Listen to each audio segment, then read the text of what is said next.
Hello and welcome to the 11th podcast from the RMI and Gondolier, brought to you by the Motor Industry Workshop Association, the Tyre Equipment Parts Association and the Automotive Remanufacturers Association. We're very pleased to welcome to the studio today Wilco from Gondolier, who's going to talk to us about the personal protective equipment in the range that Gondolier provide. And I think just to kick it off, we're going to talk about gloves, respirators or masks, and welding helmets and spray suits, I think. But maybe I don't have it all. Wilco, welcome. Thanks for joining us. And let's have a chat about your PPE equipment. Good morning, Edley. Thank you very much for having me. I appreciate that. I think it's very important, the PPE subject is very important to make sure that every person or anybody in the industry needs to use it. I think it's very important. So we need to make sure when we go into the panel beating industry or industrial, doesn't matter, everybody should be using that, because at the end of the day you only have one life, and it's important to protect yourself at the end of the day. So if we can start at our gloves section, we do have our Grippaz Gloves, which is a newly launched product for us, but we are doing very well with that product. It's a 100% neutral glove, and what makes it very, very special, it's got a patented fish scale grip, which goes onto your, on the inside and the outside of the glove, which makes it very, very nice to use in any greasy or wet situations. So I think that is very important. And then on the other side that we do have on the gloves is also in the Finixa range, where we do have it's a nitrile grip, and then just a normal fiber glove on top. But the nice thing about that, it is breathable. So for guys that's working with a glove, the whole day, it's very, very comfortable and nice to use, especially for the guys that's doing on the polishing side, flattening side, all those type of things. Thanks, Wilco. Let's just concentrate on the gloves for a short while. And you mentioned Grippaz and the fish scale, patented fish scale. Is that fish scale intended to make it easy to grip onto things, pick up things? I know normally when one uses gloves, you battle to pick up small screws and tiny items. How do Grippaz work with that sort of environment? Well, I think that is what makes Grippaz different in the market. You get your normal latex gloves and all those type of things that guys use normally. First of all, obviously, to make sure, when the guys are working in greasy situations like your normal mechanics, it is difficult to pick up your normal bolts and all those type of things. So what makes this one unique, obviously, like I said, it's got grip on the inside and the outside, but it goes all the way up to the thumb to make sure when you need to tighten anything that it doesn't slip. And the Grippaz gloves are fairly resilient to most solvent products that are out there. Just take us through the sort of solvent resistance of the Grippaz gloves as well. Well, mainly what happens in the workshops when the guys are working, especially on the mechanical side, you get your brake fluids and those type of thing that falls onto the glove. The nice thing about that is Grippaz will withstand that liquids, and you can also clean it afterwards, which makes it quite nice and reusable. Okay, so they are cleanable and reusable.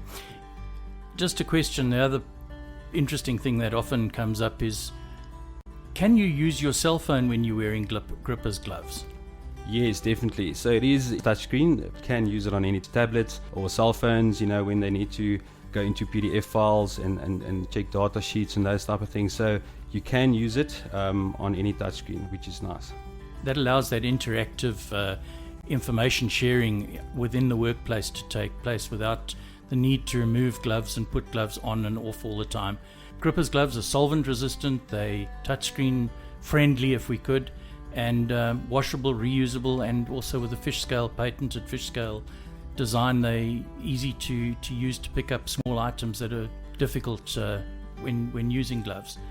Let's talk about your respirators or your masks. I'm not sure which is the correct term for them. The ones that I think you have are cartridge replacement masks. That's correct, Edley. Yeah, we've got a half mask in our Finixa range, So it is ideal for guys that's doing, prep work, also spray painters. It's got a carbon filter, so that helps obviously to make sure that there's nothing, any solvents or anything coming through that you can breathe in, which is very important. And the nice thing about the mask also, it is you can replace the filters, and it comes in a 2-pack, so you can replace the filters. And also the face part of the mask is nice because it's made out of silicone, so it will fit nice and tight around the nose and all those, and it doesn't irritate the skin, which is great. So the replacement cartridges, they're easily available. How do you know when to change a cartridge or a filter on a mask? Well, Hedley, any painter or any guy that does any prep work on primer or anything like that, as soon as they start struggling to breathe, or they can start smelling anything from on the paint side or anything like that, then it's time to replace it. There's no set time really, to say how long it will last. Depends on the guy that's using it and what type of job he's doing. But most importantly, the mask does come in a plastic box, which is important because what happens is, as soon as you start opening the plastic and the plastic box, obviously that carbon filter start to work. And at the end of the day, if you're going to leave your mask in the spray booth or in your mixing room, or wherever you're working with the product, it will keep on working, and that will obviously influence the lifespan of the mask. So it's very important to keep or to put the mask back into its plastic box at the end of the day or when you stop working. So in other words, what you're saying is that the mask needs to be isolated from the atmosphere to limit the exposure of the carbon in the filter to the environment and extend its lifespan, and thereby get the value for money out of the carbon filter.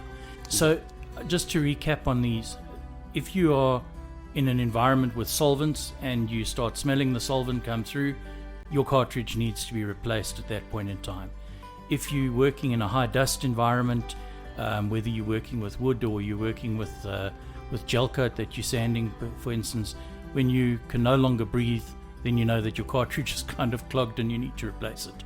I suppose that's really the just measurement for it.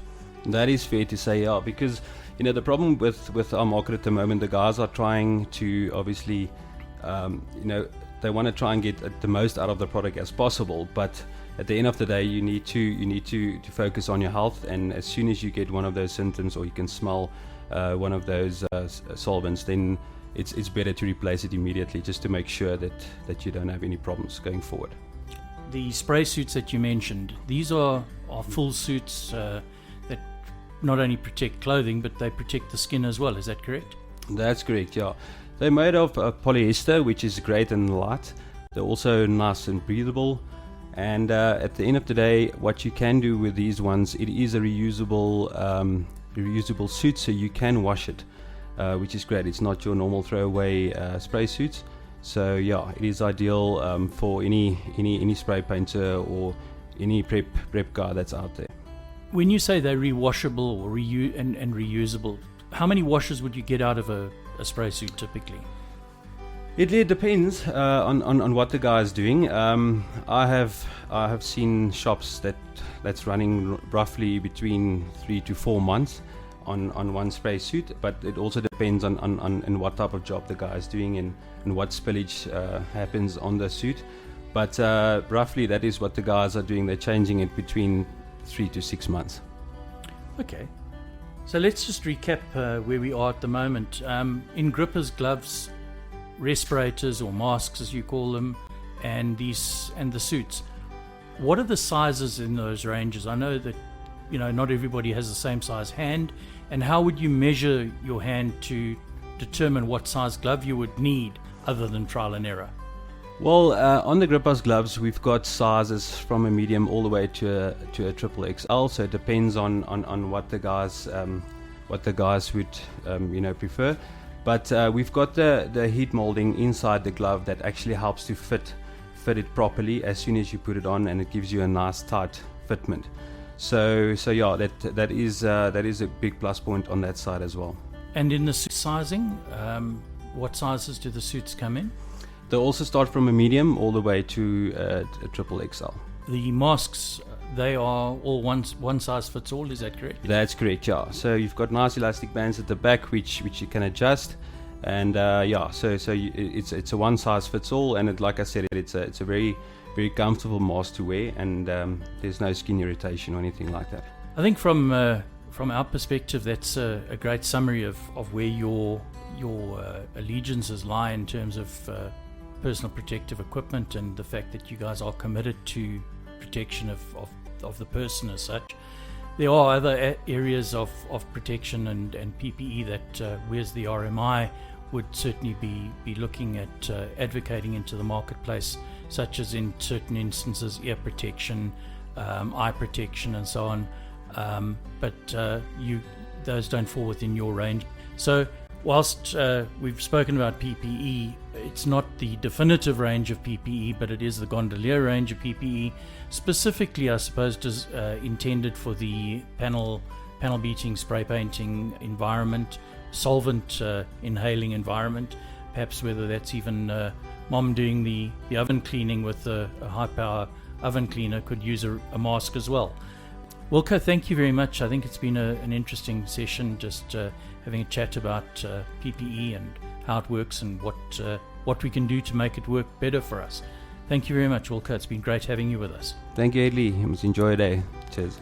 And we look forward to our episode 12 in the near future in the series with Gondolier, where we'll be talking about some of the spray painting equipment, spray guns, etc.